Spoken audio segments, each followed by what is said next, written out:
Hello, hello, hello. Welcome to Royal Sussex Live. Hello, one and all. Um, what a day. I tell you, all they have to do is drop a trailer. By the way, Patricia Lindquist became a member today. Thank you so much for that. Thank you for being a member. Also, thank you for being here on this fine Monday. And thank you so much for watching Royal Sussex. And remember, the memberships are still a bargain at just $4.99 each. Until I, get up enough courage to actually do some layers to the membership, it'll probably remain a bargain for another year, possibly. Hello, Verda Sanchez, Sonia Johnson, Novi D, Karen, Jennifer Smith, Joan Garcia. Hi, Sherry Ware, Jennifer Clark. Yes, Elaine Parker, Alaquint E.T. Yes, right. And Sharon Augustine, Reva Henderson, 1960, Kanitha Ash. Welcome. I think I said, yeah, I did say that already. Yep. And Miranda Rios. All right, let me go all the way down to the absolute last um, comment. But hello, everybody in between. Hi, Mama Jane, Carol Lunn, Alita Portress, Dorothy Ross. Hello. Black Queen is here. Very good. Brenda Phillips, Mama Bub. Very cool. Thank you so much for being here. Well, remember all those errands I said I was going to run and oh, I might come on later today? Well, I slept and slept and slept. Felt good too. But yeah, I was up kind of late last night, binge watching some stuff. And let me see. Well, anyway. Oh, did you love Tyler Perry's comment? Did you love that? Tyler Perry has, hi, Sherry Ware. Tyler Perry has been quite the force for good in his rise as a media mogul. And I tell you, when someone behaves in that way, all I can think is how well and how much they deserve every success that they have. So thank you, Tyler Perry, for standing up like a strong black man, standing up for humanity, not just for his family, but for humanity. So, um, Tyler Perry has been incredibly generous. And I can't help but believe that the motto for that generosity is a lot of the African American entertainers that had come before him who wanted to, um, lift up others.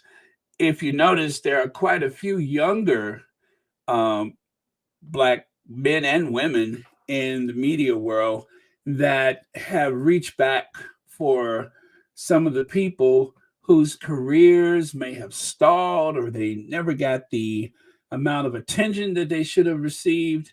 And so when they make a movie or they have a television show, all of a sudden, here's all of these people that you would think was forgotten about. And so Tyler Perry has thrown a lot of work to, especially, we all know the story about how he made sure that Cicely Tyson could live comfortably or more comfortable in her, later years of life because, she was doing the work and she was pretty much giving people shoulders to stand upon in the future.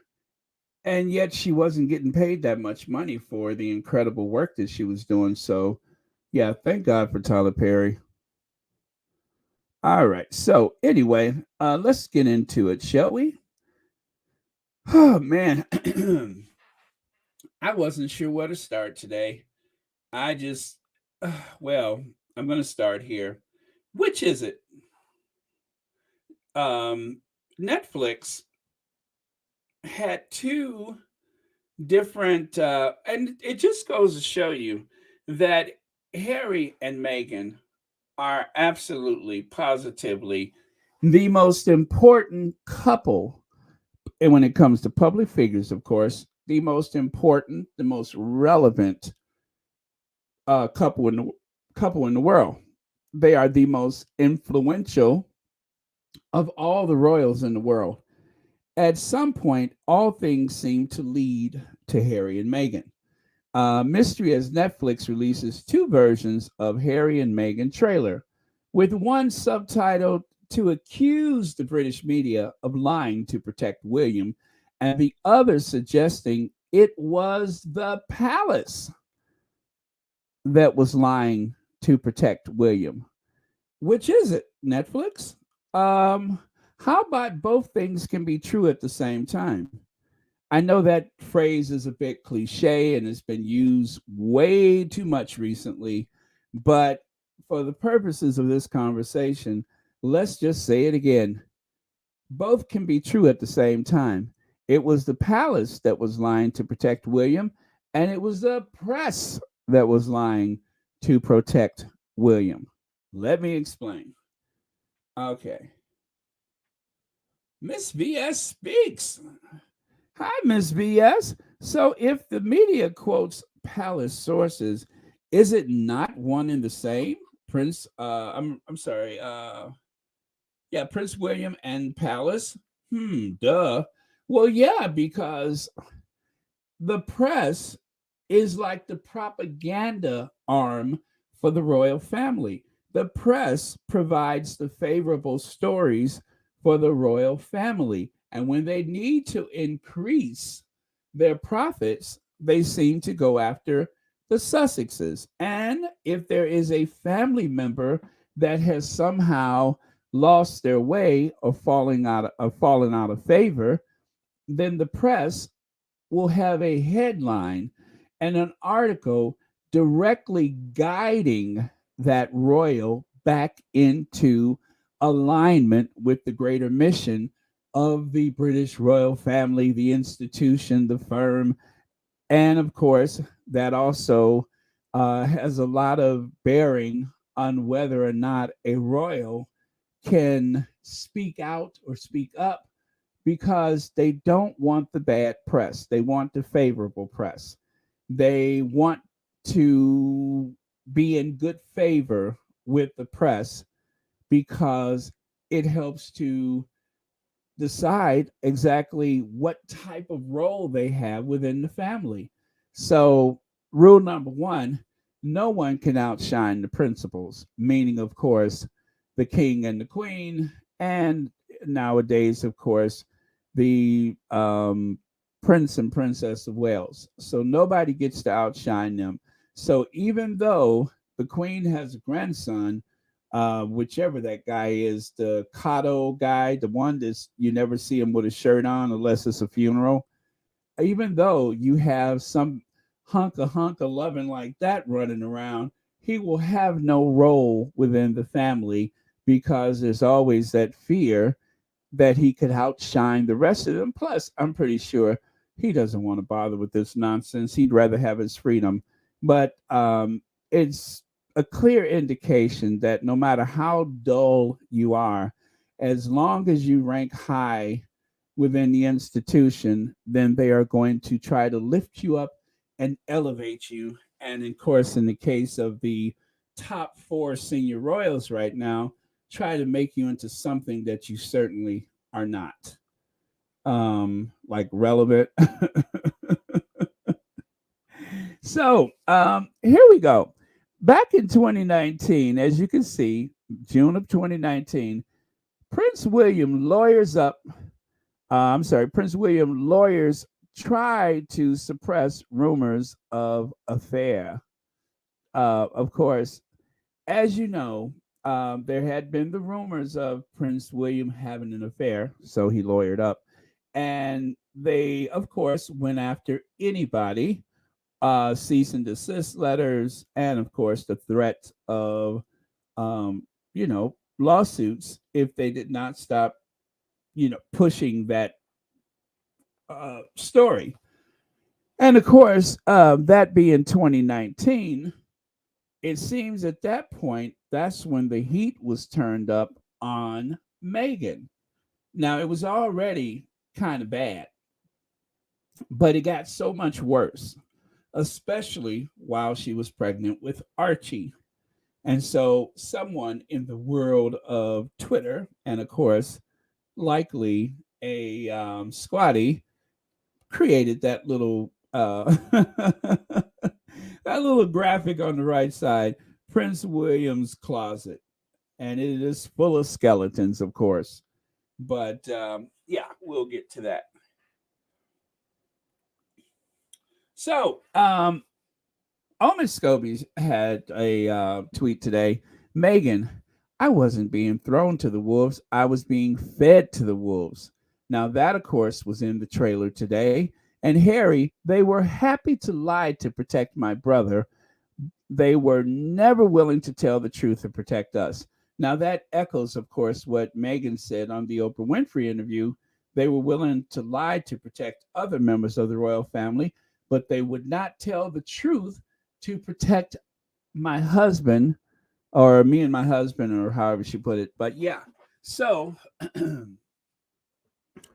that is something that we've heard before. And I suppose the Sussexes, as they are married and they do seem to constantly walk this earth together, placing one foot after the other in sync with one another, of course, it's not unusual that you would hear one echo the phrase from the other because let's face it, they are in this battle together. They are fighting this monster together. So, of course, it's no wonder that they would say the same thing. A new trailer for the dramatic second half of Netflix's Harry and Meghan out Thursday. So, you guys, this is going to be a very busy week for the Sussex squad. And of course, you can see down there at the bottom, Palace lied for wheels, right? And I do believe that was a Daily Fail article. Yeah, the Palace lies for wheel. They were happy to lie to protect my brother. Harry and Meghan fire new attacks, as they say, at the royal family, an explosive trailer for Netflix series as they say they were victims of institutional gaslighting. Well, thank you so much for putting it into words, Daily Fail. That's exactly what it was, institutional gaslighting, which, of course, is Merriam Webster's word of the year is institutional gaslighting, because that's exactly what it is. The institutional gaslighting, of course, that took place, that is probably the most infamous, the one that has been incredibly damaging, and it's just a big lie. And that, of course, was the idea that Meghan bullied the staff, a story which only leaked out or was briefed against the Sussexes, what, 5 days, 3 days before the Oprah interview? The timing of that, and this is what I hate, is that on The View the other day, you clearly hear them say, oh, but the timing of the excuse me, the timing of the trailer release while Will and Kate were in Boston, it's just, something so weird about that. And of course, that was something that was echoed across the American media landscape, with the old legacy medias seemingly aligned or in cahoots with the palace, right? Well, why would the same media's outlets not say the same thing? Why did they not say the same thing when it came to the bullying claims? They love to talk about it because it's good ratings for them. But no one ever asked the question about the timing of that, and especially not the timing, but repeated timing. Every time they need to deflect from something, they yank out the bullying claims.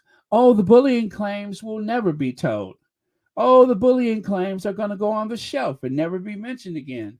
So they keep saying that there are bullying claims, but they're saying that to protect the institution, we're just not going to talk about it, but we'll just keep bringing it up every time we need to deflect from something, including how the economy is crashing. The economy, the UK economy is probably the lowest performing in all of Western Europe. It is at a zero or negative in terms of growth since the global pandemic. Even Italy is growing. Even Spain is doing well in comparison in terms of growth. But Britain is the sick man of Europe. The economy has stalled, 0% growth, but yet they keep going after the Sussexes as though there's nothing going on domestically that deserves that much attention. So trust me when I say this, they are glad. They are glad for all of this talk of the Netflix docu-series because it can deflect from so many other things. And for the tabloid press and for so many outlets, this is a feeding frenzy. This is like a US presidential election.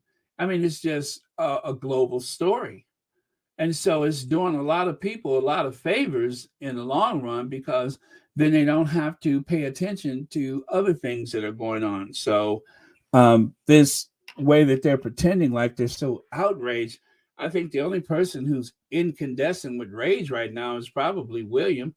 Even Charles doesn't look so bad as things go, but it's William, the one that's probably about to crap a brick out the back of his pants. Connie Bomber! Hi, Connie Bomber. Thank you so much for the super chat, super sticker, super chat. Harry and Meghan will survive and thrive by the grace of God. Amen to that, Connie Bomber. Thank you so much for those very wise and comforting words. Also, thank you so much for watching Royal Sussex and, of course, being a supporter of Royal Sussex. Always a pleasure.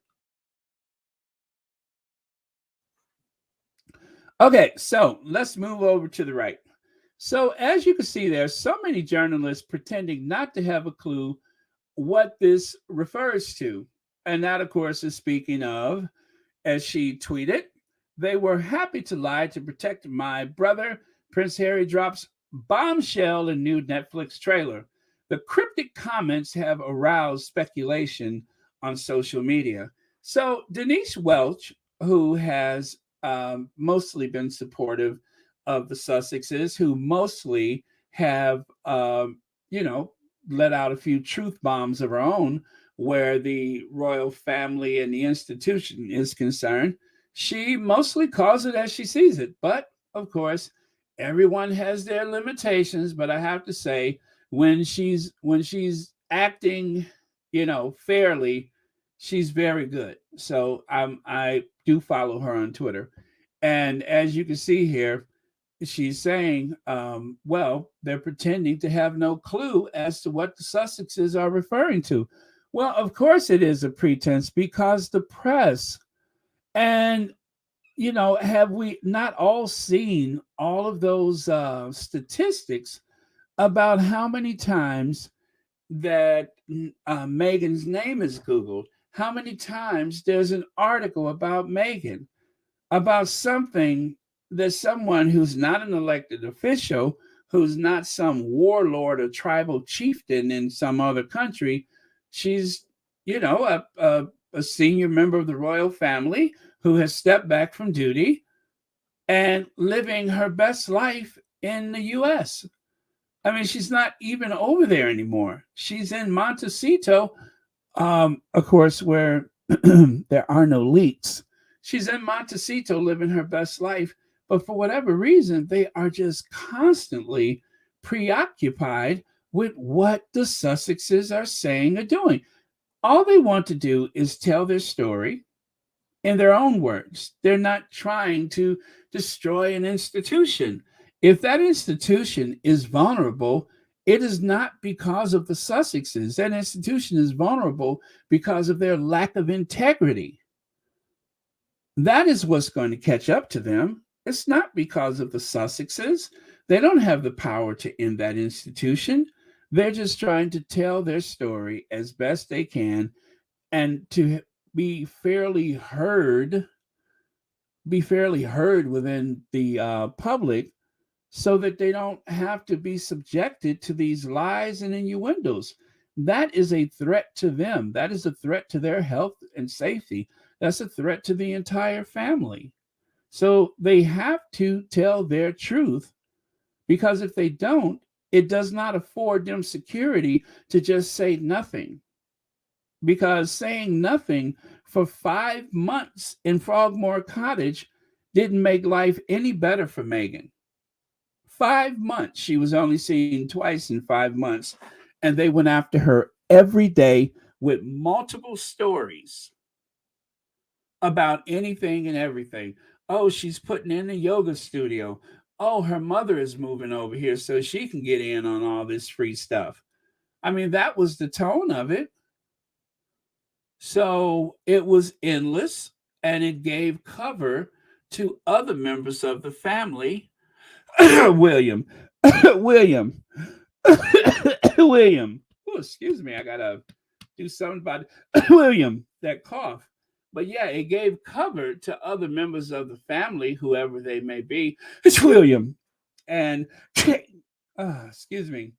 But it gave them cover so that they didn't have to tell the truth about the rest of the family. That's what it did. And of course, even to an extent, it gave cover for the one that, paid out 12 million pounds to somebody he never met for something he didn't do. All right. So, oh, by the way, Elaine Parker, thank you so much for the super sticker, and thank you so much for watching Royal Sussex. Happy Monday to you. Thank you so much for being here. Thank you for clicking on my channel. Let's see. Prince Charles and Camilla hired Daily Mail executive for top posts. Now, with everything that is happening, this particular squatty, whose name I have redacted for their own well being, finally, tell it all, Harry. I personally knew for real that the attacks were sanctioned by the palace when they did nothing to show support for Archie when he was labeled as a monkey. Not even when MPs spoke of the vile coverage. And yet, the same institution that actually sanctioned, allegedly, these attacks against Meghan and Harry, instead of just, passively not helping, of course, passively they did nothing. So they just sat there passively and said, well, there's really nothing we can do. We've all been through it. Give it time. This has happened to everyone in the family. Although, as Harry said, what makes this different is the component of racism. That's what's different about this in comparison to the rest of the family. And so, given that as something that makes it very different, do you think that the institution was moved by that? I mean, let us remember there was a radio personality, was he? A radio personality, whatever his name, Baker. I just remember his last name was Baker. And so Baker, on the day, and this is for anybody who's not clear about this, on the day that Archie was born, Baker posted a picture of a smartly dressed couple and a chimpanzee walking out of a building, a home or whatever it was. And the caption read, Royal Baby Leaves Hospital. And he apologized. He said that wasn't his intention. He was suspended for some time. And then, of course, he went back to work as though nothing had ever happened, which is what you can expect with Susan Hussey. I mean, it worked for Michael Forsythe. It works for everybody associated with that institution. They step back, they resign, and then they return. So Prince Charles and Camilla hired Daily Mail executive for top posts. The Daily Mail are the ones that Meghan sued. Meghan won a lawsuit against the Daily Mail, and yet you reward them for their treachery toward the Sussexes by hiring someone from that newspaper, from that tabloid, for an executive top post within your household. Make that make sense. That would be like hiring someone from Rupert Murdoch's Fox News to be the chief of staff at the White House. Why would you do that? Or to be a chief communications officer at the White House. Why would you do that? There's so many conflicts of interest where that family is concerned. And again, that's because the tabloids serve as an extension of the PR offices in the royal family. For all the various royal households, they are extensions.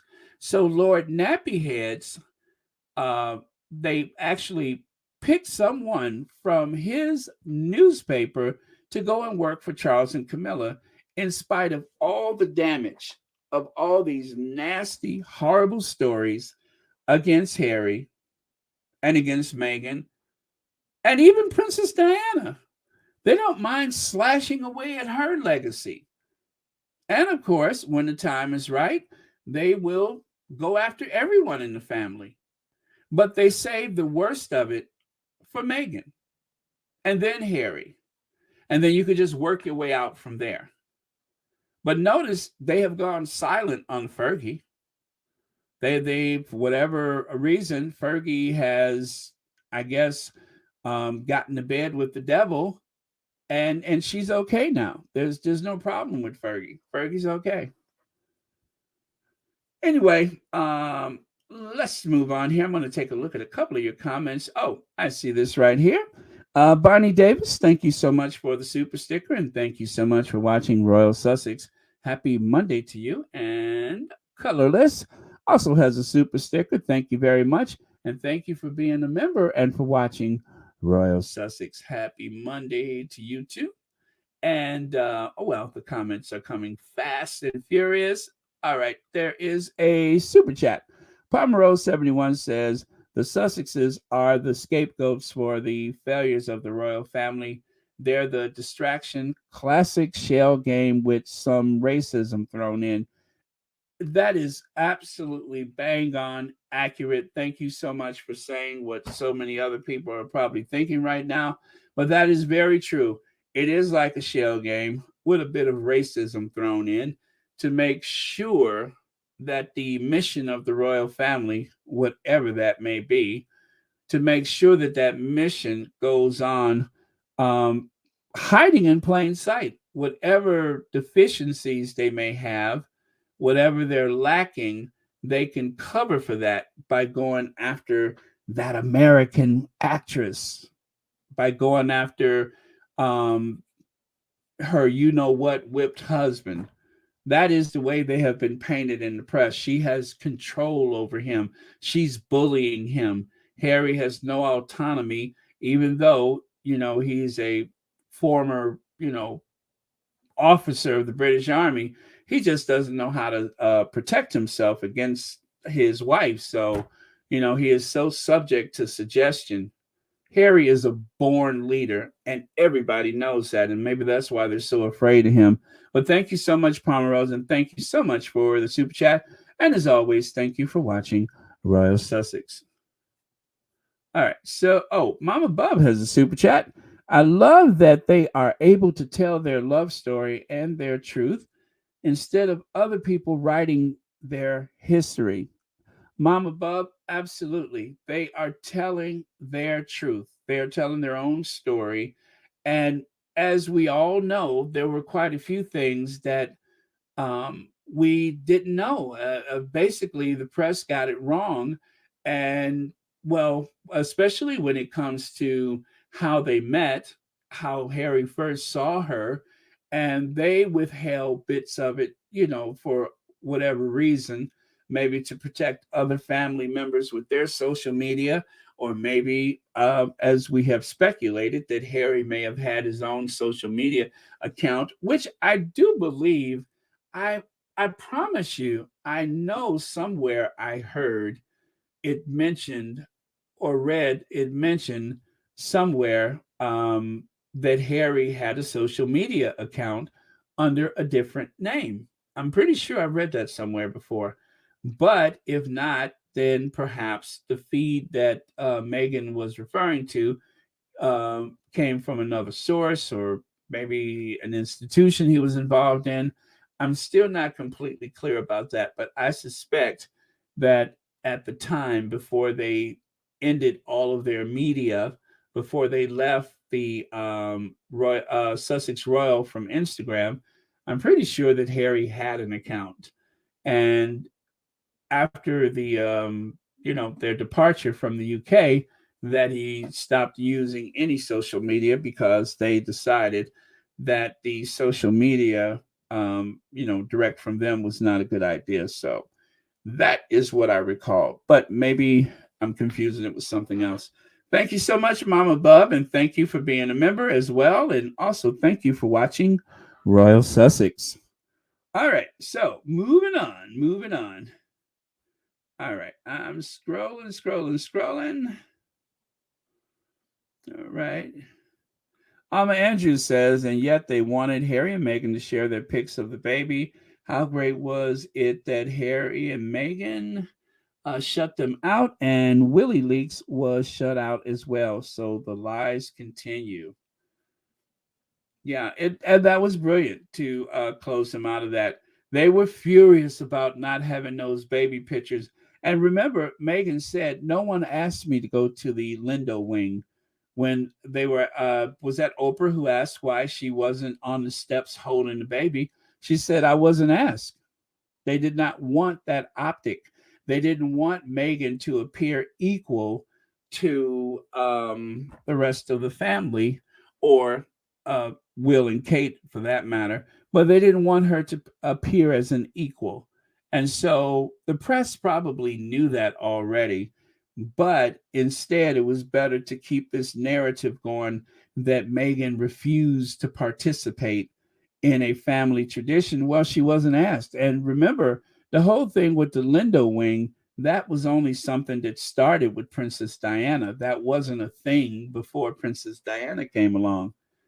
Ginger Lily says, Baron, I wish they would let sleeping dogs lie. My mom always say to explain, you have to expose.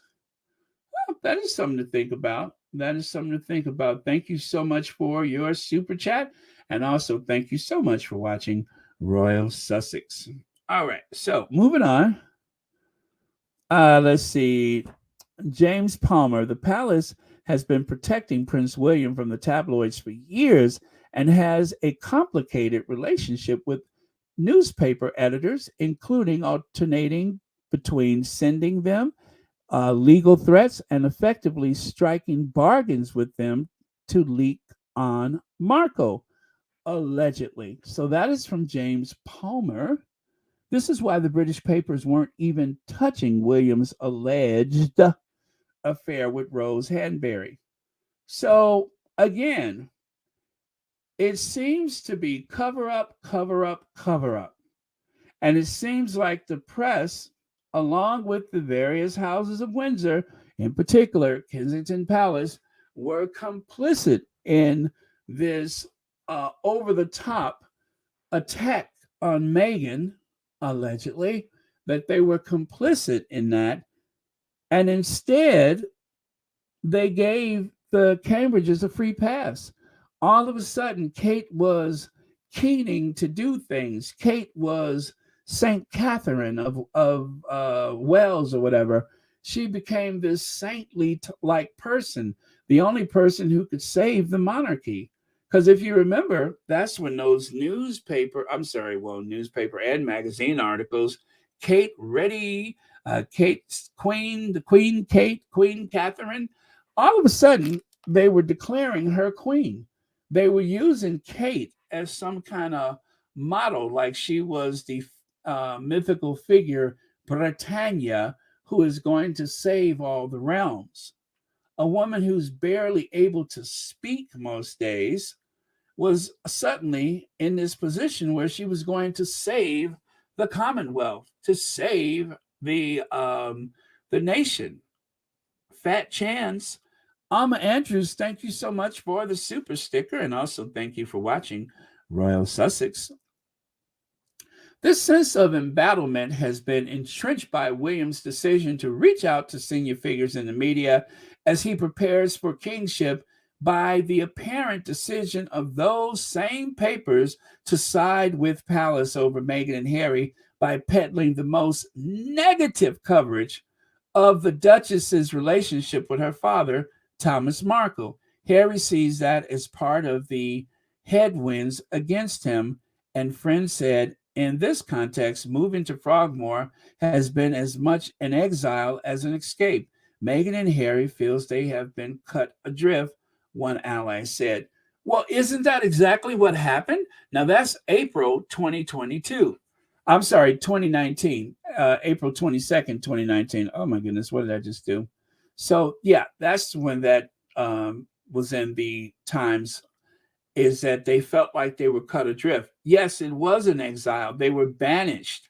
And of course, I remember at the time, they said William was incandescent with rage. William did not like the way that Meghan spoke to the staff, and that he had to protect all of those women of the Kensington Palace who felt threatened by the Sussexes, and so on and so on and so on. And so, and let me get this straight. You were protecting the staff against your brother and your sister-in-law. You, Prince William, was protecting the help from your brother and his wife. That's what doesn't make sense to me from the very beginning, is that whatever was happening, you know that's the help, right? You do know that that's the help. That is the help. I mean, that's what it is. It's the help. They're non-essential. The family is essential, but instead, it seems as though William had, it wasn't that these people were so threatened by the Sussexes. It seems to me as though there was a bargain, there was a deal made, and part of that narrative was that William he was outraged and angry and incandescent with rage, when it's actually William who is notorious for the meltdown. Like, if we recall, when William verbally berated that guy that wandered onto a trail that was used by himself and his family, William had a complete meltdown. They don't want you to see that side of him, so they removed that video, which of course most of us squatties still have a copy, but they removed that video from social media. Now, somebody leaked that video for some reason. I'm not sure why, but no. So, and it even said that there was more footage that would be shown in the future. Now, maybe that's in a little time capsule to keep William on the straight and narrow, one of the tools that they have. But William is the one that has the temper. He's the one that's the hothead. He's the one that's incandescent with rage. But of course, when you deflect, you accuse someone else of being what you are. And so in this case, Mean Girl Kate is the angel. And of course, no, she's the saint. And William is the archangel who is going to save the institution from Meghan and Harry. That's the narrative that was created. Just like the bullying claims, that was something that they pulled out of their behinds in the 11th hour to satisfy someone else's appetite. Someone else, of course, being the tabloid media and, of course, the firm itself. All of it made up, all of it conveniently timed in place to make the rest of the family look good, to make the firm look good. Leg says, has anyone noticed they have given up Kensington cosplay Karen mending the rift between the brothers like she could say anything in the first place? Yeah, um, they let that go. That was something that was used for Philip's funeral, Kate the Peacemaker. But yeah, they've given up on that. They didn't have the optics necessary during the Queen's funeral, during that whole mourning period. If they would have had any optic that looked like Kate was showing any type of false concern or any type of genteel behavior, then they would have continued that. But because it didn't exist, and because there was no way to place that story and have any type of photo or video to back it up, they didn't use it. They couldn't. They didn't have anything to go along with it. Kate would have to be placed in just a way where you can see that smug look on her face disappear for just a split second, and then they'll be like, oh, Kate is reaching out to Meghan. Kate wants the brothers to mend. That's what they would do, but it did not exist. For that entire funeral, she had that resting Cambridge face or resting Middleton face, and it just wasn't possible. But I have no doubt that they would have used that same talking point or narrative or headline again if it were at all possible. Thank you, Lex, for the super chat, and thank you so much for watching Royal Sussex. Okay, so over here, it is no secret that certain courtiers briefed against Meghan and Harry, and it's no secret who they were representing. Everyone in the press knew, so I fully expect all that to be in the Netflix documentary. Now that's Catherine Phillips. Phillips? Phillips. Phillips. Okay. Um, I don't know who she is though. And then also she says Meghan is a bully story straight from KP, carefully timed. Every bad Meghan story ever leaked came from KP, making Kate cry, KP, etc., etc. Don't be naive here. You don't have to have a side to see what's been going on. Now, like I said, I don't know who she is, but I think I like her. As a matter of fact, I think I'm in love. I want to marry this woman. But yeah, you don't have to pick a side. It's so obvious. It would be so helpful if more people in the media would pay attention to this. And even worse, they would have to report it, which means they would have to be, betray a carefully cultivated relationship with the palace. But they need to do that. They really need to do that. It's necessary.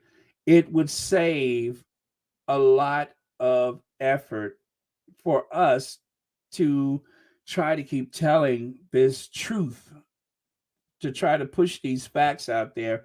It would save a lot. But it's like we have so much as squatties against us that, you know, we gladly exhaust ourselves some days to try to make sure that we call them out and that they don't get away with the lies. But, you know, all I can say, you guys, I know this is like tough stuff, but do protect your mental health. Um, and if you feel like you need to walk away from it, go out and touch the grass, as they say, be in nature, get some fresh air, because um, this is like such a big couple weeks with the release of the docu-series, and the tabloids are going to pull every little nasty ploy that they can use to try to chip away at the truth, which is exactly what they did after the Oprah interview. Is that they eventually came up with the 17 points that the Sussexes lied about. That's what's going to happen here, is that they will have a list that is easy to transfer from one talking head to the other, and then they will blanket the airways with their lies. They will blanket the airways with their gaslighting, is what they always do. But at least we have Harry and Meghan's own words. We have people that are friendly to them, that support them on record. That's what makes a difference.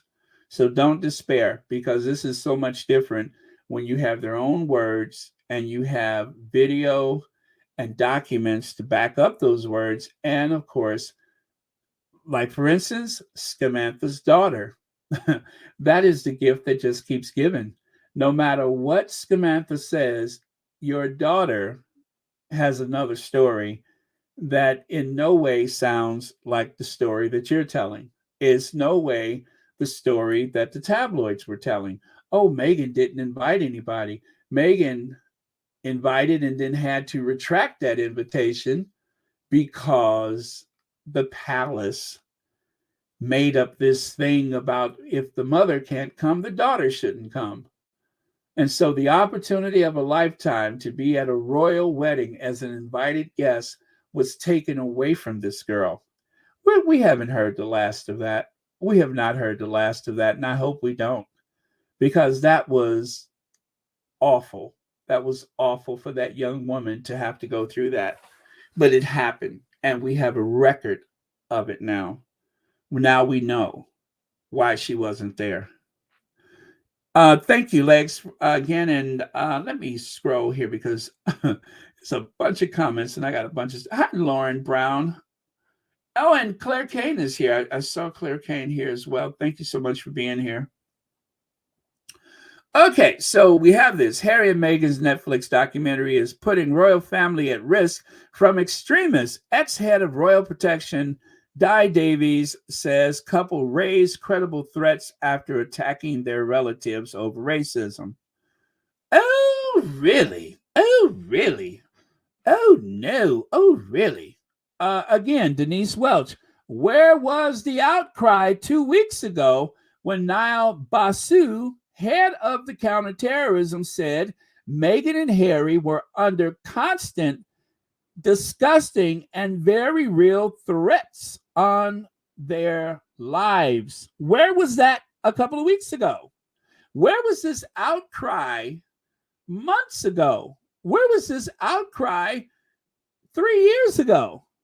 Where was this outcry? Where was all of this concern? Who leveled this concern when it was the Sussexes who were threatened? Where was that concern? Where was all of this concern when they posted images of a rented cottage?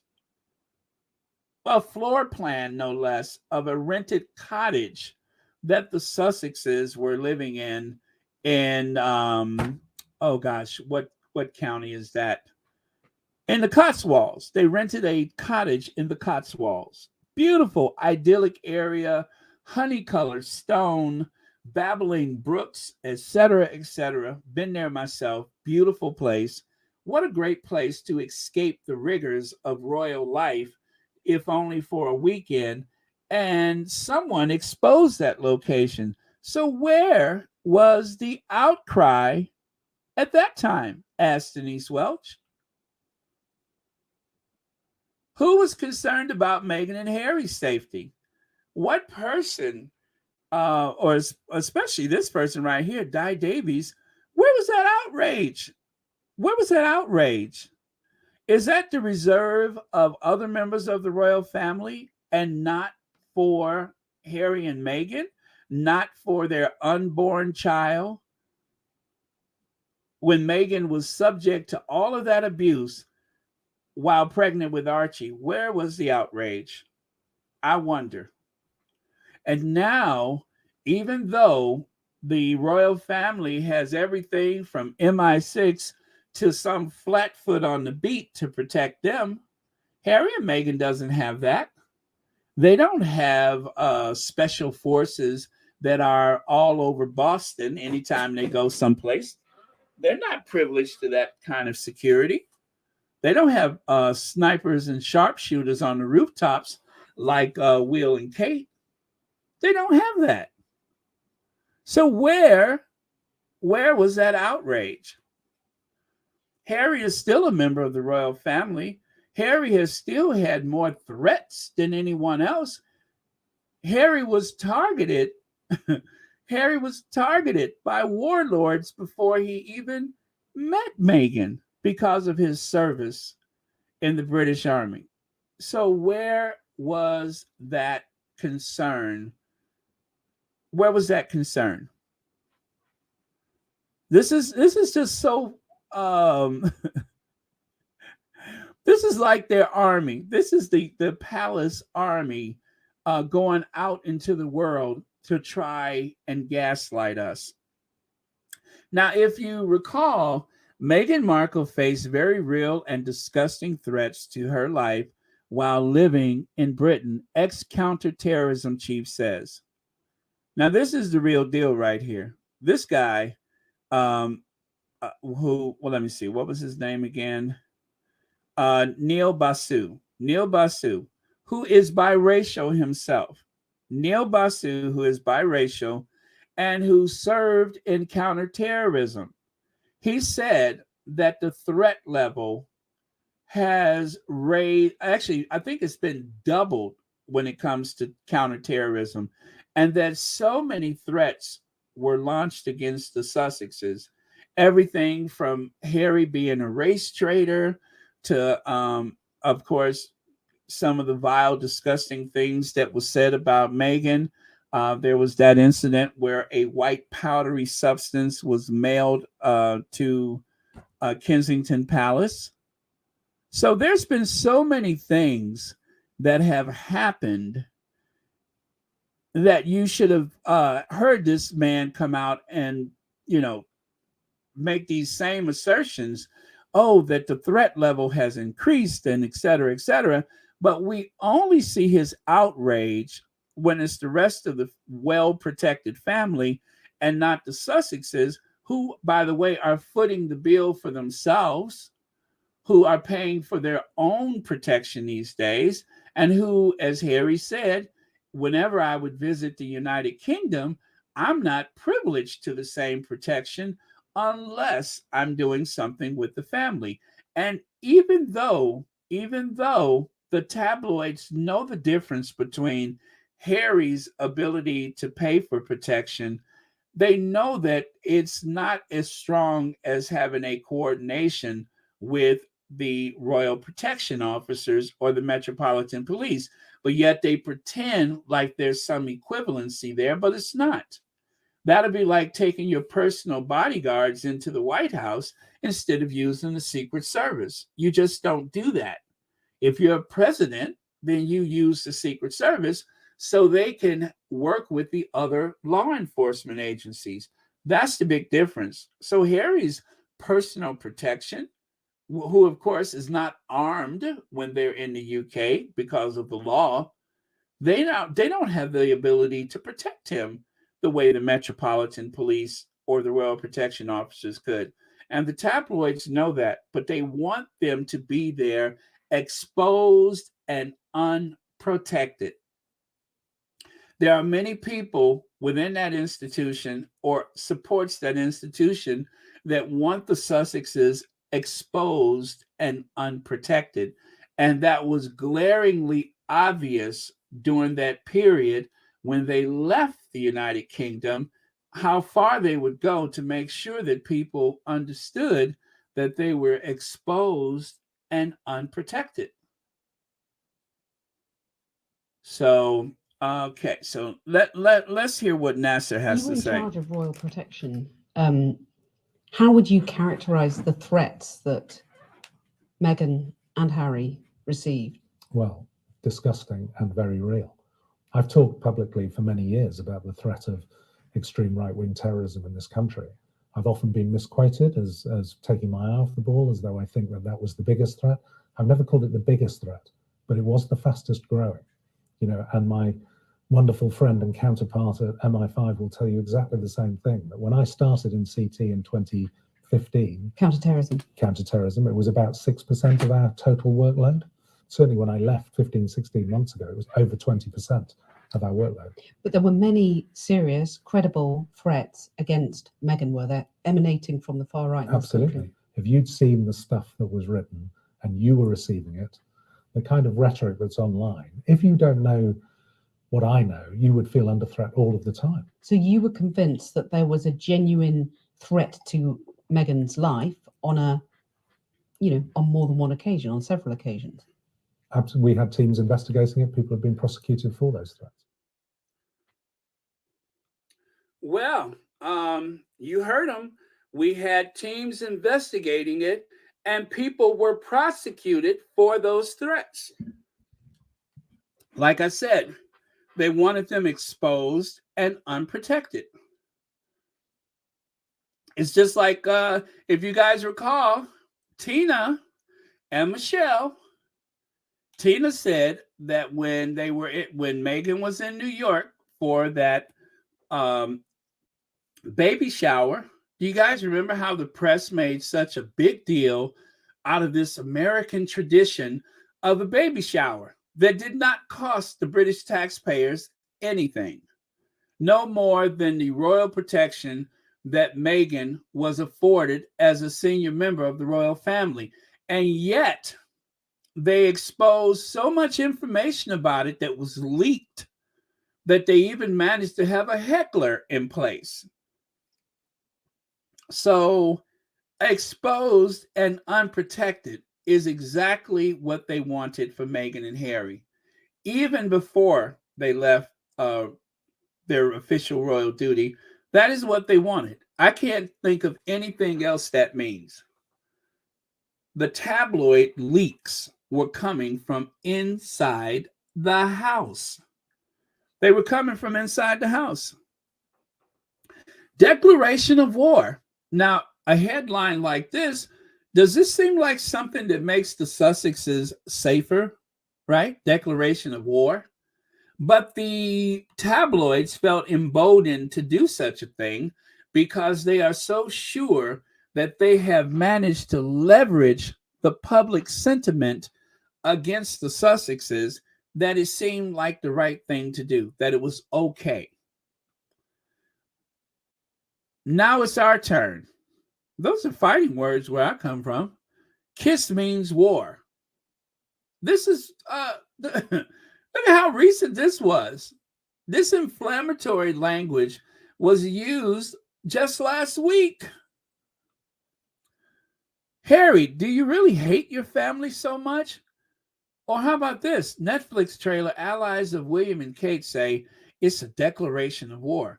So are you hoping that some mentally fragile, but yet well-armed or incredibly hateful person is going to go after the Sussexes? Is that what this is for? Because this doesn't make anybody safer. And I wish I could say, well, they're only using this kind of language because of the Netflix. No, this is how it's been. This is how it's been. When you say something like they blindsided the Queen, do you think it's not anybody out there soft enough in the head that they wouldn't feel like it was their duty to go after the Sussexes? This is inflammatory language. And whether the Sussexes do something or nothing, whether they stay in the house and say nothing for the next 20 years, it doesn't mean they're going to be left alone because there's too much money to be made. This is $1 billion industry. Hate Meghan is a $1 billion industry. And of course, we can't forget that night that Harry said, I have to protect my family. Harry said that before he left. He said that it's about protecting my family. And so he knew exactly what the risks were. He knew that, yeah, there's going to be pushback. There's going to be blowback.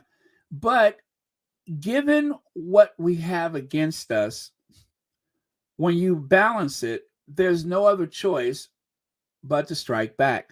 There's no other choice but to go to court.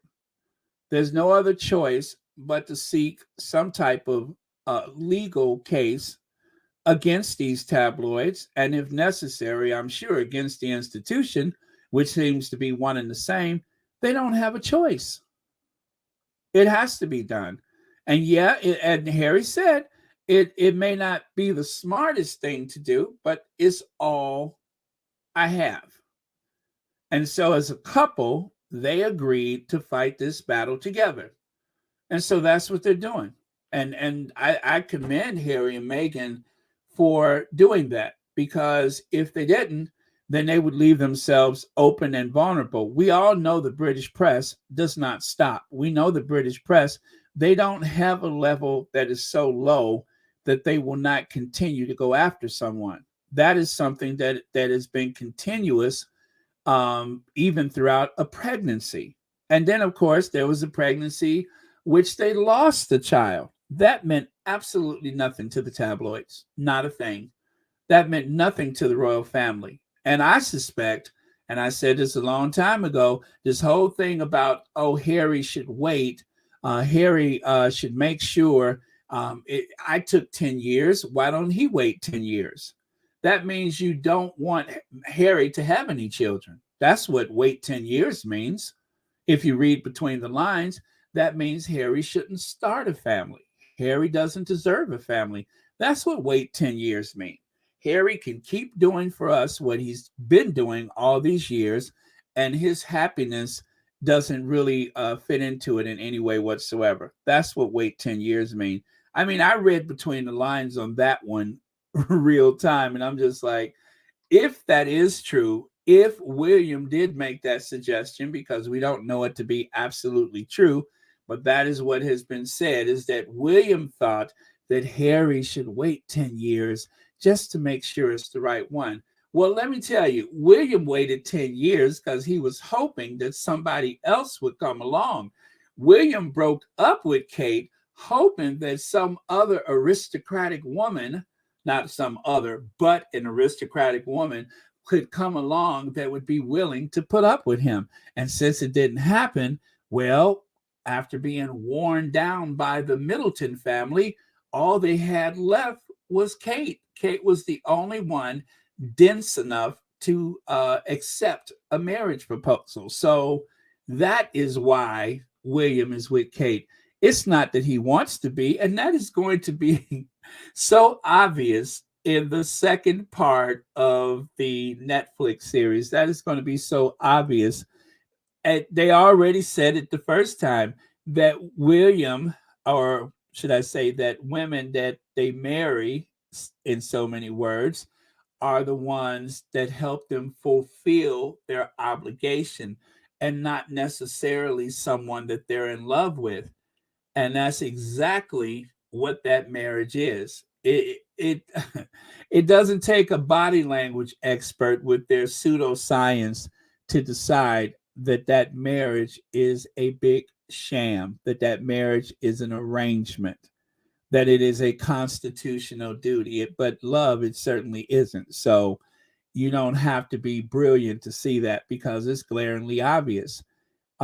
They want what the Sussexes have, but they got what they got, and that's just the way it is. So anyway, moving on. Why am I not surprised to see this? Why am I not surprised to see this? And thank you so much, you keyboard warriors on the on the Twitter that have been pulling out receipts left and right. Prince Harry and Meghan Markle today announced they would be standing down as senior royals and moving to Canada, leaving the Queen deeply upset, and Prince Charles and Prince William incandescent with rage.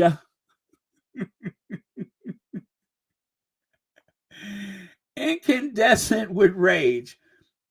That's what it says. I know the print is very small, but in the heavy lettering at the top, it ends with Prince Charles and Prince William incandescent with rage. You couldn't make that up. The couple rushed out a bombshell statement after, oh, there's that word bombshell, after their plans were exclusively revealed in The Sun, but the failure to consult the royals has triggered outrage. Now, that is an absolute lie. Harry had been in negotiation about leaving the royal family for months. And because the Sun threatened to release the story, to leak the story, or report it rather, Because the Sun, which of course was a Dan Wooten exclusive, they threatened the Sussexes that either you tell it in X amount of time or we tell it in X amount of time, allegedly. And so that's exactly what happened. They had to come out and say, yep, we're stepping down. They were not ready. They were not ready, but the Queen certainly knew. But they allowed this to fester for months in the press. Oh, they didn't even tell the Queen. They blindsided the Queen. How could they do this to the Queen? The Queen is upset. Now, what's puzzling is the fact that there was no statement from Buckingham Palace. At this point, I would say that the Queen still had her faculties, whatever they were at the time, and maybe she was discouraged from saying anything except for the usual official statement. I don't know. I don't know. But Harry said very clearly that the Queen had agreed to meet with him. And then when he returned to the UK, he was told that the Queen's diary is full. Yes, it's going to be full for the entire week. He said that in the Oprah Winfrey interview. And Harry don't lie, that her diary would be full for the entire week. So too bad, so sad. See you wouldn't want to be you. The Queen cannot see you this week. So I don't know how that happened. I don't know the level of control the Queen may or may not have had at this point. I think in some ways it was Charles who had the final say. It was Charles who was working as a regent in all but name. Charles was working as a regent. Charles was the one who cut off money. Charles was the one who was responsible for certain leaks, as well as Kensington Palace for most of the weeks, in my opinion. I think that the whole thing was designed not only as a punishment, but just a plain smear campaign against the Sussexes to try to make the institution seem wounded, hurt, injured by their abrupt exit, instead of the fact that it was actually something that had been negotiated for months. Everybody knew that they were leaving. The problem is when you speak to the Queen, you have to have Will, you have to have the courtiers, and you have to have Charles there. And so in any negotiation, you got Harry and possibly Meghan if she had returned. You would have had Harry and Meghan at the Sandringham Summit with a room full of people behind the Queen, Charles, and William. It wasn't a fair fight from the start. You had the institution on their sides, and you had the press on their side, and you had the mean, malicious courtiers on their side. So it would have just been Harry or even Harry and Meghan, and probably nobody else. I don't even know if they would have been allowed to bring a lawyer with them. So Christopher Boozy shared this. Here's another example of what Harry and Meghan have endured for 5+ years, but tell me more about how mad you are about the curtsy.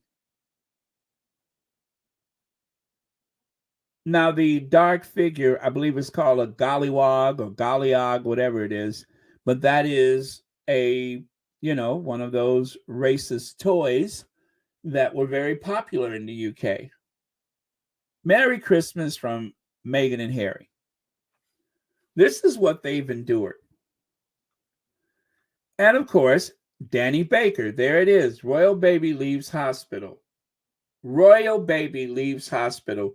You want pictures of my child.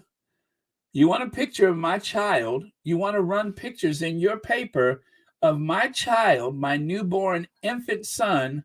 But this is how he was described on the day he was born. No, thank you. And of course, this was a very recent tweet from Dr. Shola. Look at how white Meghan's skin color looks, says Angela Levin.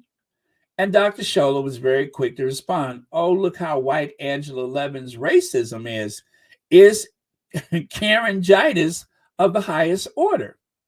If she had the courage of her conviction, she would boldly state the real point she's making about Meghan Markle's skin color looking white. But nah, she's a vile, repugnant coward. Thank you, Dr. Shola. And here's a collage that one of the, actually, I think this was a newspaper that put this together. Piers Morgan's various rants against Meghan, which again, this type of rhetoric certainly did not make life safe for the Sussexes, in particular, Meghan, in particular, at the most vulnerable time in any woman's life, a pregnancy. That's a very vulnerable time to target someone, but it did not matter. The ratings were more important, not the health and well-being of mother and child.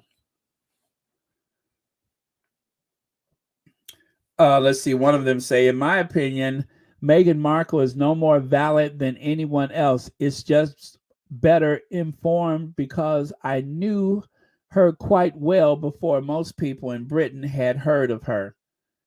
He said he knew her quite well before most people in Britain.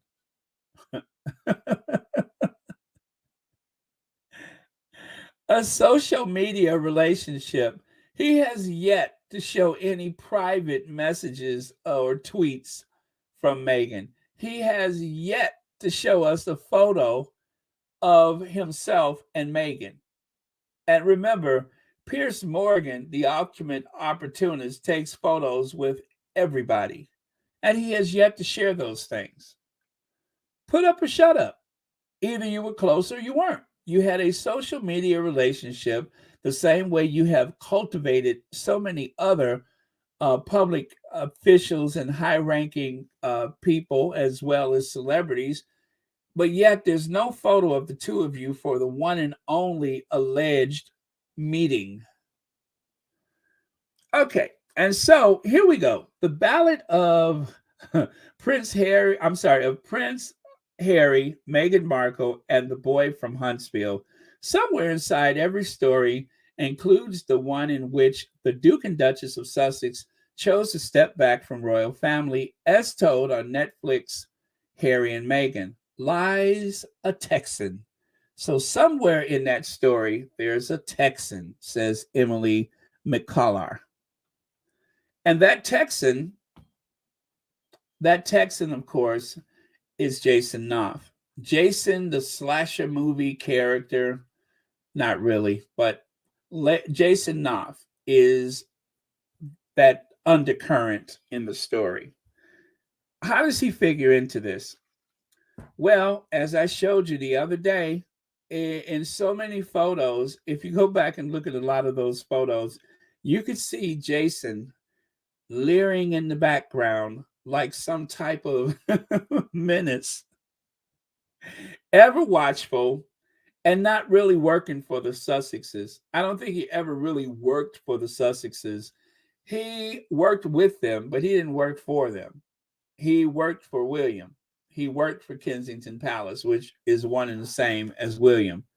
Never really loyal to them, in my opinion. Like, for instance, Meghan Markle private messages handed over with William's approval. Palace veteran said that. William and Kate's Kensington Palace staff accused of briefing the press against Meghan and Harry. These stories have been going on for quite some time, where people have just flat out said that there was briefing against the Sussexes from Kensington Palace. It's not made up. Now, William is certainly willing to lawyer up under any other circumstances. How come he hasn't lawyered up about this? Because you would have to release Jason Knauf from his non-disclosure for him to have the courage to hand over a carefully selected email, you know, the ones that would make the most impact and be the most damaging to Meghan you would have to have permission. And again, the emails in question were actually first mentioned before the Oprah Winfrey interview. And then, of course, when there was that issue of a copyright for a letter that was written from Meghan to her father, Jason Knauf, at first he said he co-authored the letter. And by him doing that, that would give him half of the copyright claim, which means that his half would have been okay for the Daily Mail to leak to the press. And then for whatever reason, he walked that back. Well, maybe I didn't copyright that letter with Meghan. If there's anything that I'm sure of, I'm sure that the sun rises to the east and sets to the west. I know there's a higher power above, and I know darn well Rachel Meghan Markle of California did not need help writing a letter. Again, Meghan Markle does not need anybody's help to write a letter. Got it? She doesn't need anybody's help. Meghan is an English major. She's a communications major. She took international relations. She's worked for a United States embassy as an intern. Rachel Meghan Markle has penned op-ed pieces that she's written herself. She does not need Jason Knauf to help her write a letter. Now, that took a lot of nerves. That is really taking one for the team, ain't it? Oh, I co-wrote that letter. No, you didn't. No, you didn't. Meghan Markle don't need your help. She's a wordsmith, a calligrapher. She has all kind of credentials that says, if I want to write a letter, I know how to write a letter. How do you figure in unless you're trying to help your boss? That was absolutely foolish, stupid, not even worthy of you to lie about something like that. Meghan, I co-wrote that letter. No, you didn't. No, you didn't. Who are the palace for? Jason Knauf, Samantha Cohen, Christian Jones, and Sarah Latham. These are the people that were not there to help Harry and Meghan. These were the people who were not really there to support them. These are the people who were not really there to help them to be successful as members of the royal family. They weren't there to help. They were there for the palace, not for Harry and Meghan. And of course, how the palace tried to rescue Duchess Difficult. Now, this article implies that somehow Meghan needed their help. Meghan made being a duchess look too easy. Impeccable taste in clothing, poised, elegant, approachable, knowledgeable, able to organize. Did Meghan not go into the hub kitchen, analyze the situation, and come up with a solution? This is the same hub kitchen that the Queen, that Duchess Doolittle, that Charles, Camilla, Kate, all of them went to the hub kitchen along with Meghan. All of those people went to the hub kitchen. Only one person walked away with a solution. We're going to write a cookbook, and I'll write the foreword for it. A bunch of royals. How many royals does it take to come up with a solution? I mean, it's like a bad joke. How many royals does it take to help the hub kitchen? Gee, I don't know. A bunch of them to show up, but only one American to come up with a solution. That's the punchline. Meghan is the common denominator.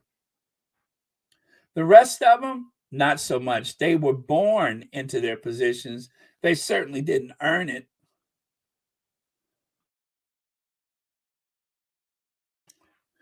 Buckingham Palace, Kensington Palace, Windsor Castle.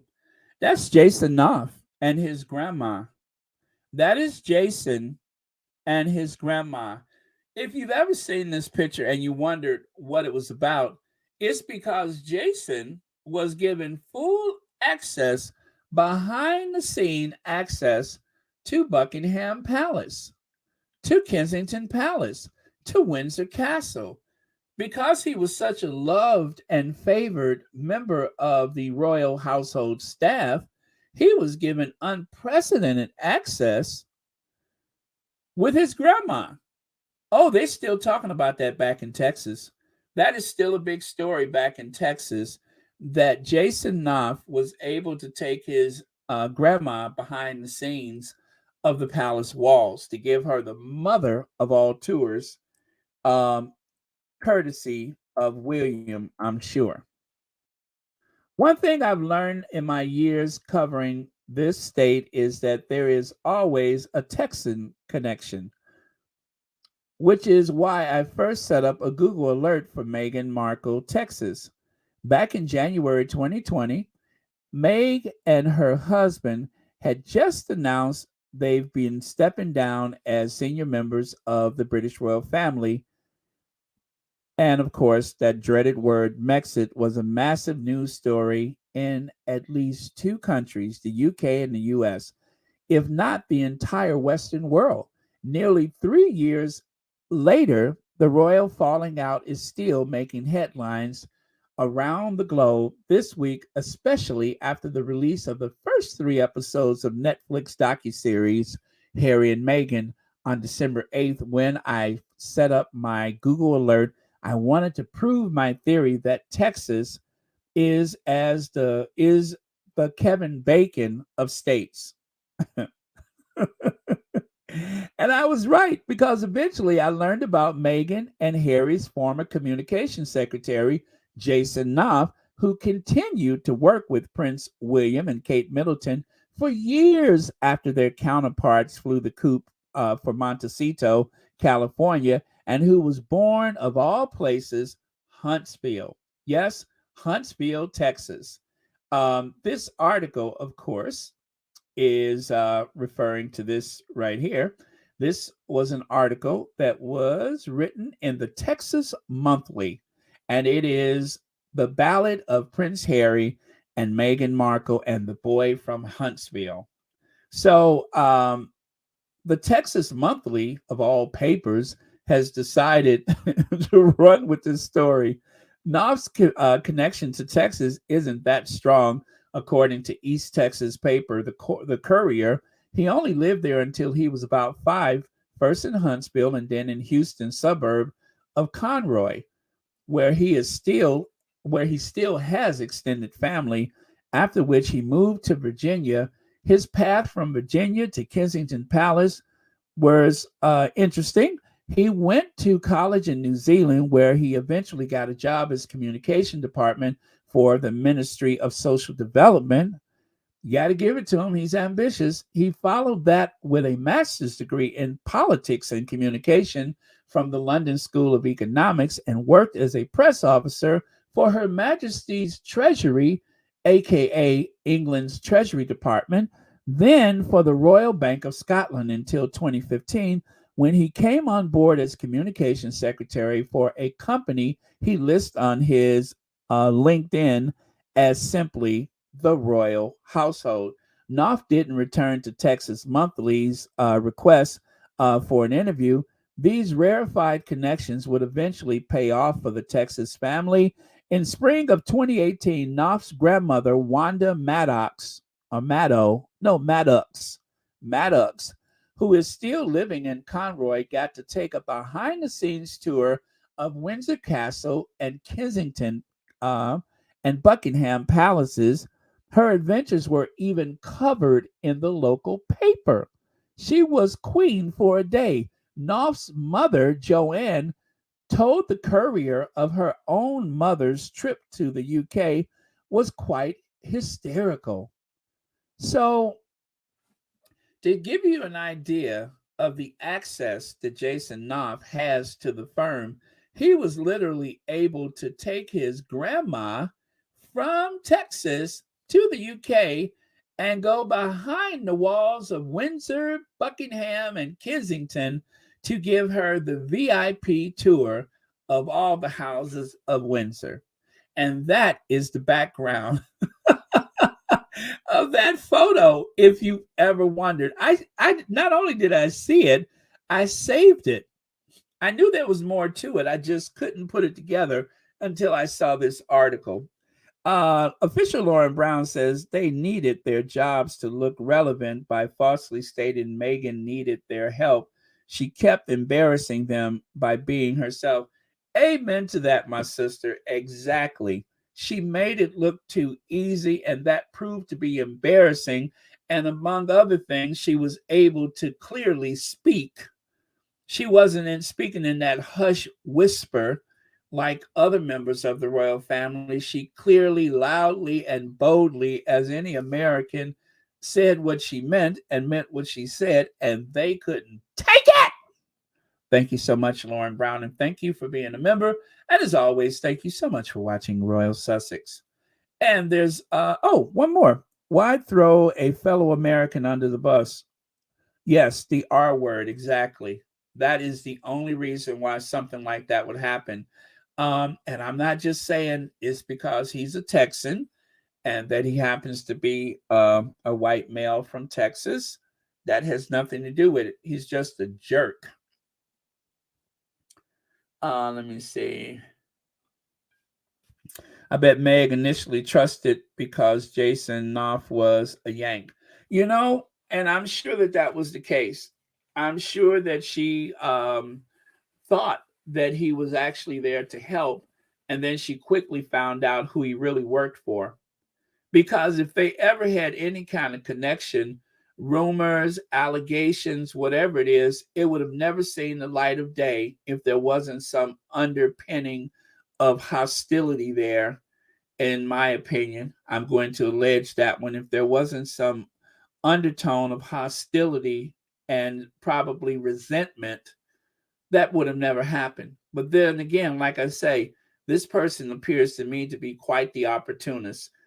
I don't think that you go into those various spaces as he has if he didn't have something that carried him along. And I'm not even going to speculate what that is, but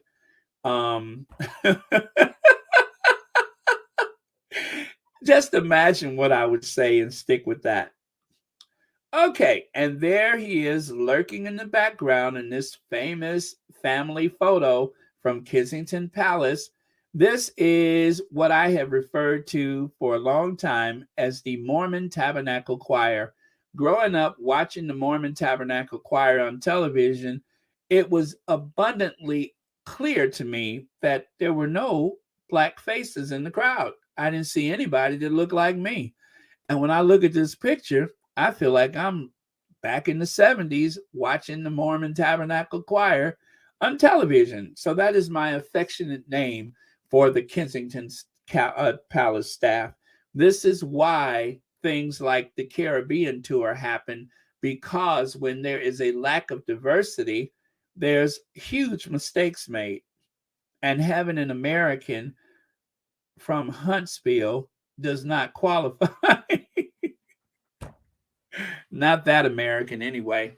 But they were nice enough to bring in the driver, and there he is by the door in the rear, not even lined up with the rest of the staff, because his appearance was an afterthought. Oh yeah, go and get the driver so we can show that we have diversity, and then quickly send him back out there to shine the rims on that Range Rover because we really don't need him. So that was the likely happening there, is that he was brought in for the photo and quickly sent back out to the driveway to play with the cars. There's Jason right there, lurking in the background. Chris Evans said some time ago, this is Jason Knauf. He submitted the bullying complaints against Meghan Markle. He also passed a private letter to her dad to the tabloids as William and Kate's special advisor. He has been promoted CEO of William and Kate's charity.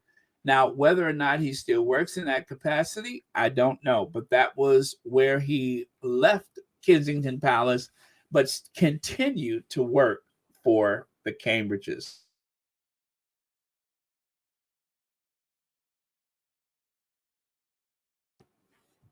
What's it all about, Jason? Okay, and let's continue. Meghan Markle's private message handed over with William's approval, Palace veteran said. Actually, I think this is the same thing. We already covered that one. We'll continue here. Palace aides' refusal to publish findings of Meghan's bullying probe is an olive branch to the Sussexes as royals face the prospect of release of Prince Harry's memoir, says expert. Well, it turns out it wasn't the memoir that they needed to worry about. It was actually the Docu-Series that came first. The memoirs are still forthcoming. Well, this was, you know what? I don't know who they were talking to. They certainly wasn't talking to Meghan and Harry. But an olive branch, really? The olive branch would have been to not make up a story like that in the first place, that there was some type of bullying claims. Again, the very curious timing. A few days before the Oprah Winfrey interview, somehow the bullying claims erupted. And of course, it was carefully timed and crafted to give the palace some way to defend themselves from whatever Meghan and Harry said. Now, I want to remind you guys this. At the time the bullying claims came out, nobody knew exactly what Harry and Meghan were going to speak of when they spoke to Oprah. Nobody. Oprah had sworn the crew to secrecy. There is nearly 5 hours of documented interview with Oprah, and only an hour and a half or what is it, 2 hours of it was ever released to the public. So Oprah has more, right? And of course, because they're in Montecito, because they were dealing with Oprah and no one from the palace, there were no leaks of anything until it actually aired. But in a way to preempt them, the palace came up with the bullying claims. So whatever they said, Meghan could look like she was the reason why they had to leave, instead of the fact that they were being driven out of the country by hate and hostility, most of it originating from Kensington Palace. So let us not forget that timeline, because that is so crucial that we remember that the only reason why there was any allegations of bullying was because of the Oprah interview. The other thing I want to remind people is that there has been numerous documentaries that has alleged that the British royal family is full of bullies, is full of hostility. And of course, the people who have complained about this no longer work in the royal household. The people who complain about this sometimes didn't want their faces shown. But certainly that is a family that has a history of talking to the staff in any way they choose. And some members of the family have even been accused of worse, physical abuse. And there's no investigations. The only thing that is making this a thing is the fact that the Oprah Winfrey interview is coming up.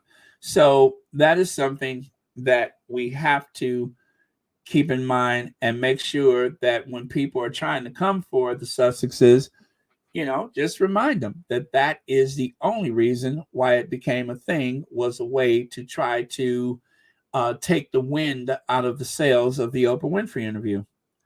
And right there, you have Michael Forsythe, who doesn't work for Prince Charles, but probably still does. There you have Jason Knauf, who doesn't work for William, but probably still does. They both have their little appendages, and they both have their emotional support companions. So like father, like son. And as we all know, Michael Forsythe has been accused of a lot of things, and that's what we know about. As for Jason Knauf, I'm assuming that he and William have a lot more in common than is publicly known, and I will leave it at that. Just like Charles and Michael Forsythe, they have more in common than we probably will ever have a chance to discuss freely. All right. Harry confirms his romance, then goes on the warpath. And notice way down there at the bottom in the small print, it says PR advisor who little older than Harry. Well, that's Jason Knauf. And Jason Knauf was supposedly the one who was going to help Harry. This is the one that the story claims was supposedly going to be a part and instrumental in helping Harry with all of this bad press that Meghan was receiving, the racism that she received. He was supposed to be the one to help. Talk about the fox in the hen house. That's all I'll say about that. But there he is, lurking around as usual. And then, of course, I was inspired to create this since there seems to be some implied relationship, thanks to Thomas Markle's big mouth between himself and Jason. I thought, what a better picture than this, but to have Thomas cast as Santa Claus and Jason Knauf as the misbehaving child. Oh man. But yeah, I just, for some reason I saw that and I'm just like, you know what? Cut and paste.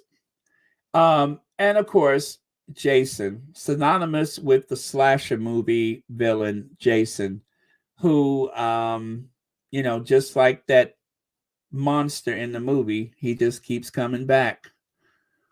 Now, he's from Texas, right? A lot of bad things come out of Texas. As a matter of fact, one of our presidents was killed in Texas, and then a Texan took his place.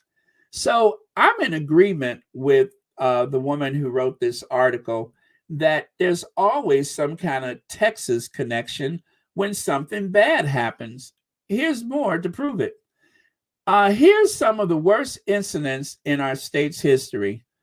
The Texas City disaster of 1947, the New London School explosion, 1937, unnamed hurricane in Galveston, 1900. Delta Airlines Flight 191 was headed to Texas. And the Central Texas flood, 1921. Jason Knauf was born in 1982. And Phillips Petroleum Company plant exploded in 1989. So I just wanted to highlight that a lot of bad things have come out of Texas. And I'm going to add to that list, as I have imposed it right here. Jason Knauf was born in Huntsville, Texas, 1982.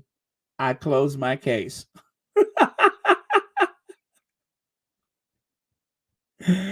Dan Wooten. Charles hoped William and Kate's aid quitting would entice Harry and Meghan into the family, but that shattered podcast. He knows it will never, it will take years. So they have been using this narrative over and over again,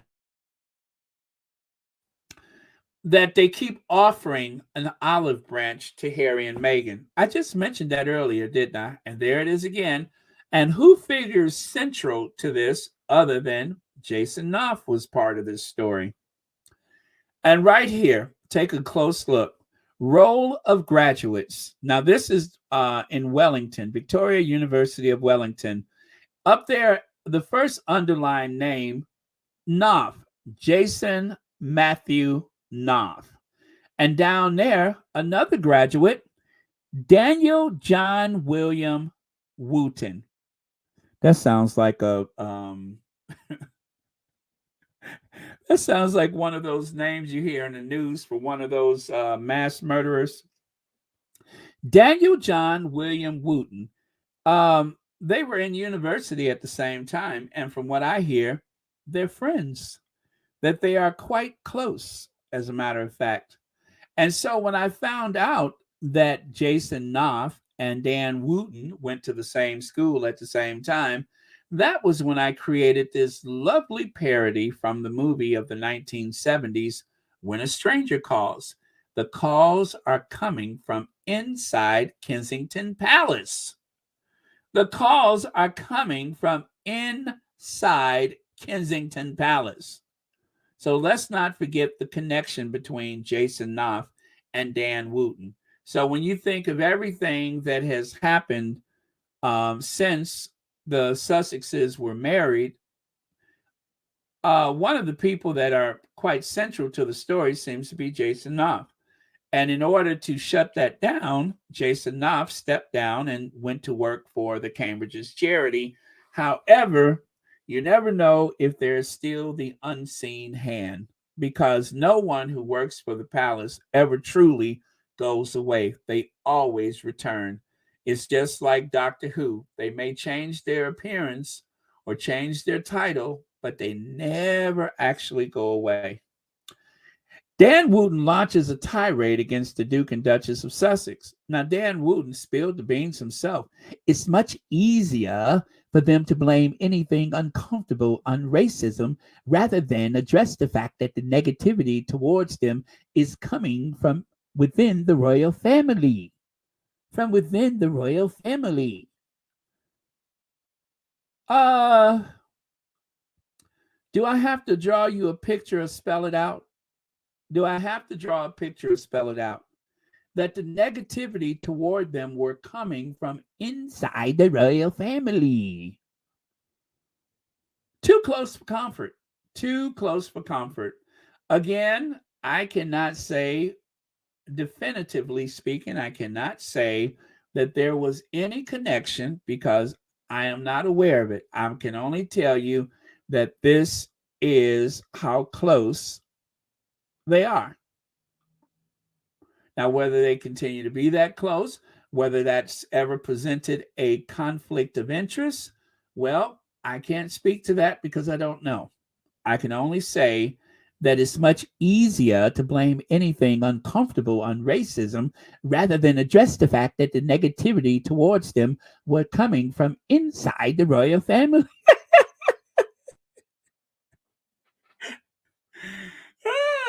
From inside the royal family. Media outlets outrage over Meghan and Harry's series runs wall-to-wall coverage.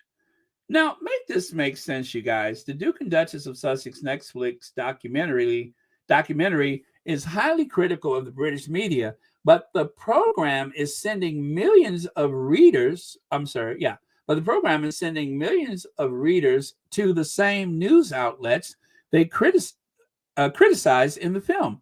Many of the newspapers that have denounced the royal couple for making a Netflix documentary about themselves are also providing wall-to-wall coverage about the content of the same documentary. Within 2 hours of the release of the first episode, the top 12 stories on the Mail Online were all about the couple, complete with pictures, GIFs, and screen grabs.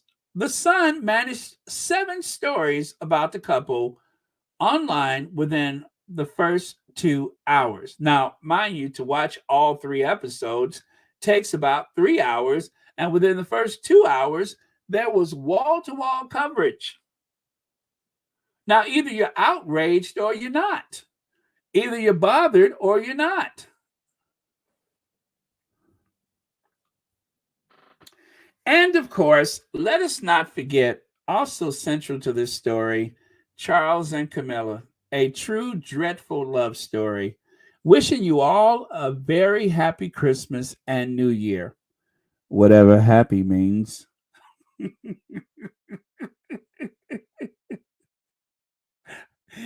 I added that myself. Whatever happy means. I looked at that card. I said, wait a minute. Something's missing. And you know what's missing? Whatever happy means. Because with Charles, it's always open-ended. It can't just be open and close any expressions of affection. You have to punctuate it with whatever happiness means. Oh, Camilla, whatever happiness means.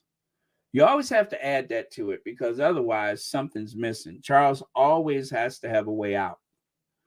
Elaine Babb, thank you so much for the super sticker. And also thank you so much for watching Royal Sussex.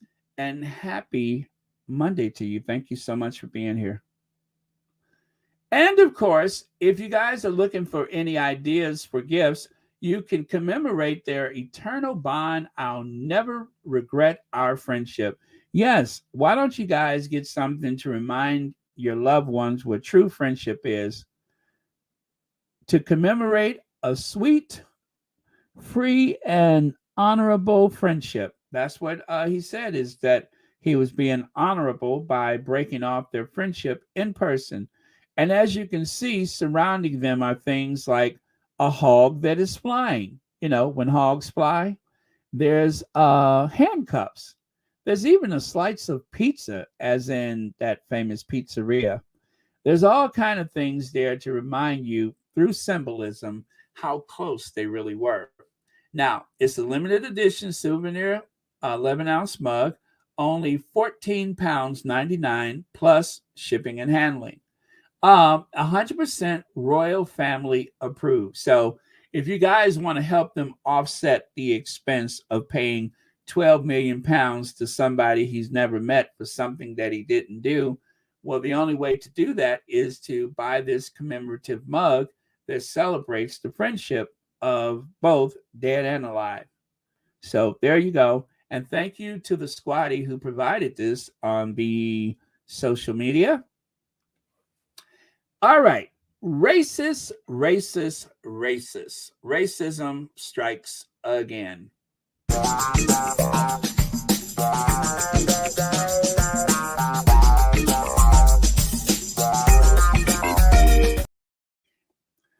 British tabloids say they have demonstrated no racism in their coverage of Meghan. And then you have this. For your information, this was published today, meaning yesterday. 1,000 Dances song Meghan and Harry chose for their first dance. Wilson Pickett scored dozens of hits, but alcohol and drug addiction saw him fall foul of the law. Meaning, of course, that he was a drunk that used cocaine. Now, this man has been gone out of the public eye for years. I think he died some years ago, but yet the British tabloids say they have demonstrated no racism in their coverage of Meghan. And then you have this. Well, obviously, in order to make sure that they end every thought, every word, every action that concerns Meghan, they have to use some kind of way to disparage people. So they choose this soul singer, a black man, who has had his demons like anybody else in this world, and they decide to showcase him as a drunkard rather, and a drug abuser who has run afoul of the law. It's always got to be some negative thing attached to it. There are so many things that are going on in this world besides trying to disparage the memory of a true artist like the wicked Wilson Pickett, as they used to call him. There's so many things that you could do, but they went there. Oh, he died in 2006? Yeah, so 2006. Did they talk about it then? Was that a story back in the day about that he ran afoul of the law?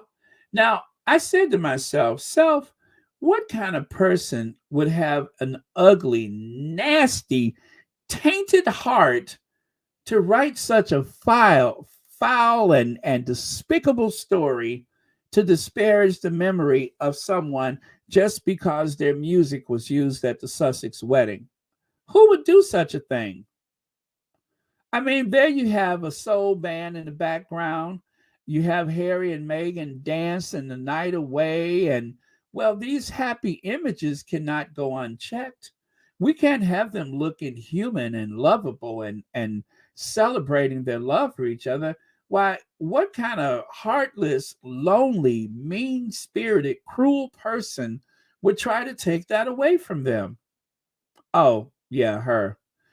Gwyneth Reese, news journalist and features writer, print and digital, United Kingdom. Yes, United Kingdom. Yes, what I imagine is a white woman, middle aged, from the United Kingdom. A middle aged white woman from the United Kingdom. Mother of MAGA. What is she doing? See what I mean? And of course, this is not to say that all middle aged white women have it in for the Sussexes, but there just seems to be this pattern of the middle aged angry white woman that voted for Trump or voted for Brexit, that has a fear of others, that needs to tear down anything that involves people of color. Why is that? And exclusively, all of the reporters that write these stories, they all have a certain look about themselves. Do you guys remember my video of the horrible reporters? And repeatedly in the video, I would show their face followed by this, a broken mirror. So I am going to honor Gwyneth Reese with her own broken mirror. This is someone who has a very dark and disgusting, despicable way of writing things. And it's just really sad. It really is that the Sussexes are guilty of God knows what in her eyes, that she feels as though writing a story to disparage someone who died back in 2006, was it? Someone who had problems with substance abuse, someone who provided music and entertainment to so many people. That was his contribution to this world. But what was her contribution? Her contribution was to try to figure out how to make him look bad because his music was associated with Harry and Meghan. Why else would someone take the time to write such a nasty story after Googling whatever information like, oh, there's a black band in the background, and that's a black singer who originally recorded that song. Let me see if I can dig up some dirt on him. Maybe there's a connection. I don't know.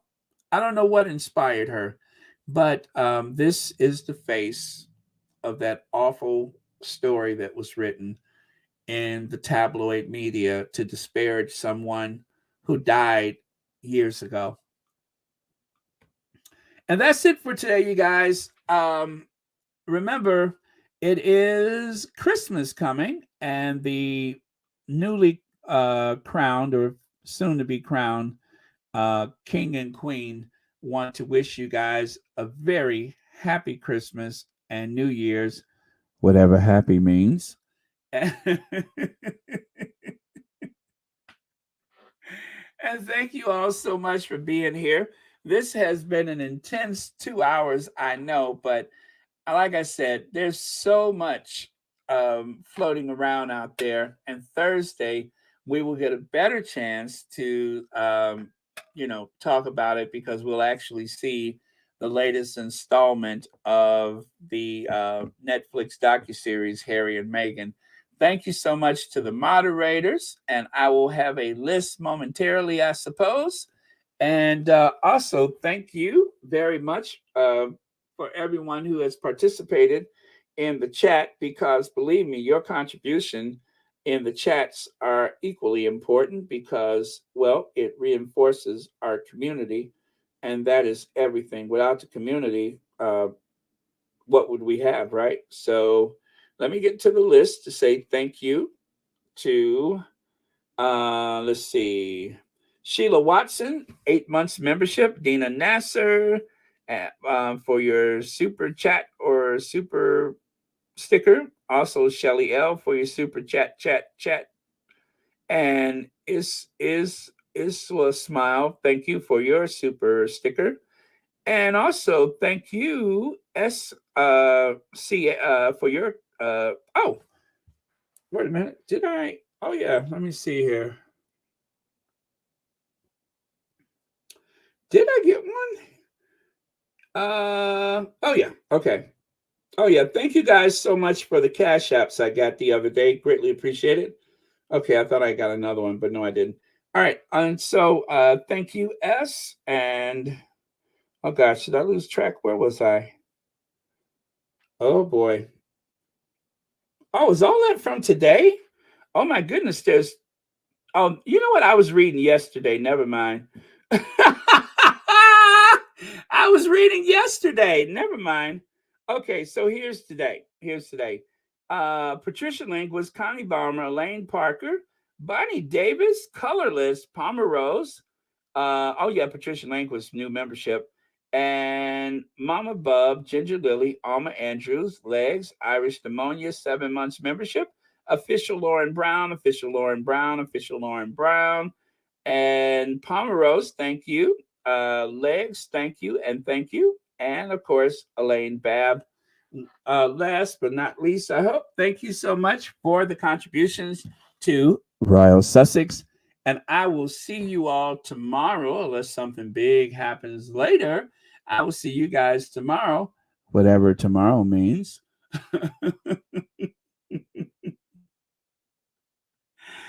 Oh man, but yes, so I'm not gonna stay after and talk. I think I'm just gonna probably make myself some lunch because I woke up late today. And anyway, I can't wait till Thursday. Can you? It is going to be off the chain. All right, so thanks everyone. Love you guys, and it is going to be our last word of the day. And let's see. Okay, our last word of the day is chose is matrice Camila son compliment la idiot and frustrated racist, a pathetic narcissistic, pathetic narcissistic. Absolutely, they are, Charlotte. They are pathetic narcissists rather. And yeah, and thank you for calling them out as per usual. Greatly appreciate it. And let us not forget that William is an imbecile.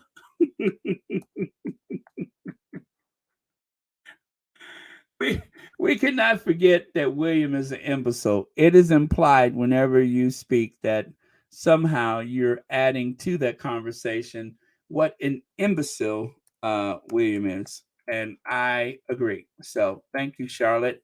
And as always, when Charlotte speaks, I always celebrate with this.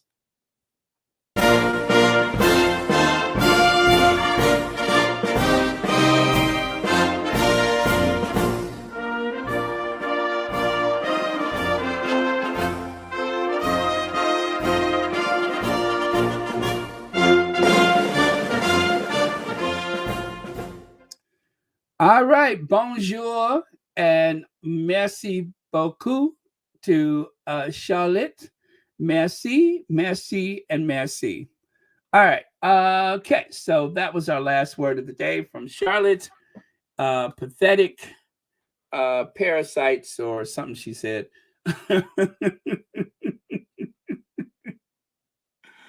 Oh, let me see. Marseille. Okay, that's where you're from. All right, guys, let's ginge venge, and I will see you all tomorrow.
just don't get it. I don't get any of it. What do you mean? You don't get what? I don't get why we're so obsessed with these humans that are exactly the same. Like, it could be us four sitting there. I just don't get it. But are you talking about what you mean as royals, or as like Kim Kardashian? Because for me, they're becoming celebrities. Well, to me, that's all they are. The Queen is their celebrities. For me, is brilliant. I love the Queen. No, for duty, responsibility. She's always worked really hard, But hasn't I would she? work hard if the whole country paid for me to have like 12 houses and work really hard. They don't pay for all of the houses, but just a few. I just don't get it. I don't get any of it. What don't you get? Why we...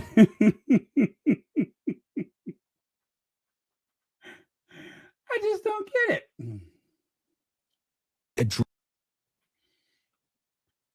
And then, of course, there's this guy. Let me do this right. Okay. Let me do this right. Here we go. Address the fact that much of the negativity towards the couple is coming from within the royal family. The royal family and staff of the royal family are the ones that are very often leaking these stories to the press. Actually address the fact that much of the negativity towards the couple is coming from within the royal family. The royal family and staff of the royal family are the ones that are very often leaking these stories to the press. Got it? It's the royal family that is often that is, leaking these stories to the press. And so from the mouths of the wolves, but yeah, that's where the stories are coming from. They are coming from the royal family, and they try to pretend otherwise, but nope. That's where they originate from, is from the royal family. And so hopefully this Thursday we will have a better opportunity to hear how the Sussexes felt about it, and hopefully maybe they will share some truth bombs about it.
Thomas, I wanted to ask you about these vile individuals who refer to themselves as the Sussex Squad.